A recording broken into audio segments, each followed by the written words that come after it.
ఏందే అక్కో గీ టైంలో నువ్వు కిచెన్‌లో ఉండుడేందే? గీ టైంలో ఎవలన్నా ఉంటారా కిచెన్‌ల? దయ్యాలు తిరిగే టైంలో నువ్వేందే కిచెన్‌లో ఉండేది అని మీ అందరూ అనుకుంటే ఏం చేయాలండి? పిల్లలున్న కాడ పడుకునే వరకు 12 కాబట్టే లేచే వరకే 7 కాబట్టే. ఆ లేచినప్పటి నుండి సాయంత్రం పండుకునే వరకు వాళ్ళని చూసుకోవాలే, తినబెట్టాలే, పడుకోబెట్టాలే. వాళ్ళు మనకు టైం ఇత్తే ఆ టైంలో మనం తినాలే. అది రోజు మన రెగ్యులర్ డ్యూటీ. కానీ బీయింగ్ ఏ మదర్ గూడా ఏ టైంలో గూడా పిల్లలున్న కాడ మనం అస్సలకే ఖాళీ ఉండం.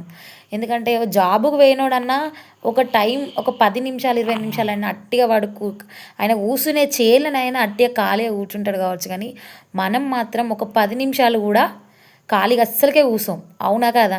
ఆ 10 నిమిషాలు గూడా ఎవడో ఒకడు సంతకుంటనే ఉంటాడు. అవునా? అందుకే నువ్వు ఇంటికాడనే ఉంటన్నావు గదా! నువ్వు ఖాళీగా ఉంటన్నావు గదా! ఏం జేత్తన్నావు? గీ పిల్లని పట్టుకుంటే పెద్ద బరువా అంటే చూషిర్రా తినే వరకు డ్యూటీకి పోయినోళ్ళని తినే వరకు